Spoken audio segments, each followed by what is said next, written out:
২রা ফেব্রুয়ারি শহীদ ওসমান বিন শরীফ ওসমান বিন হাদির কবর জিয়ারত বিকালে এবং ইএস গেট উদ্বোধন সন্ধ্যার পর।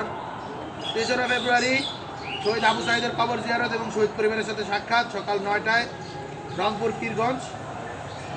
ইএস র্যালি বিকেল ৩টায় টাউন হল রংপুর।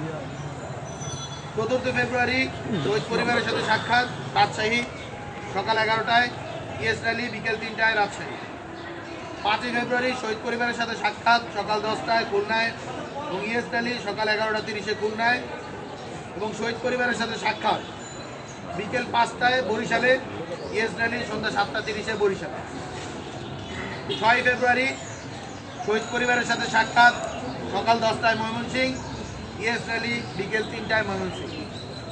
৭ই ফেব্রুয়ারি শহীদ পরিবারের সাথে সাক্ষাৎ সকাল ১০টায় সিলেট। ইএস র্যালি বিকেল ৩টায় সিলেট।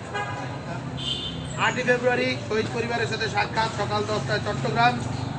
ইএস র্যালি বিকেল ৫টায় চট্টগ্রাম। ৯ই ফেব্রুয়ারি ঢাকায় ইএস মার্চ বিকেল ৩টা ৩০-এ শাহবাগ থেকে। ১০ই ফেব্রুয়ারি গণভোটের এজেন্ট তালিকা প্রকাশ। আমরা গণভোটে কেন এজেন্ট তালিকা করব বা এজেন্টের কাজ কী সেই ভূমিকা আমরা উল্লেখ করেছি। দুপুর ১২টায় ঢাকা থেকে এই মধুর ক্যান্টিন থেকে আমরা ১০ই ফেব্রুয়ারি ২০২৬-এ এজেন্ট তালিকা প্রকাশ করব। তা নিয়ে আমরা প্রেস কনফারেন্স করে জানিয়ে দেব।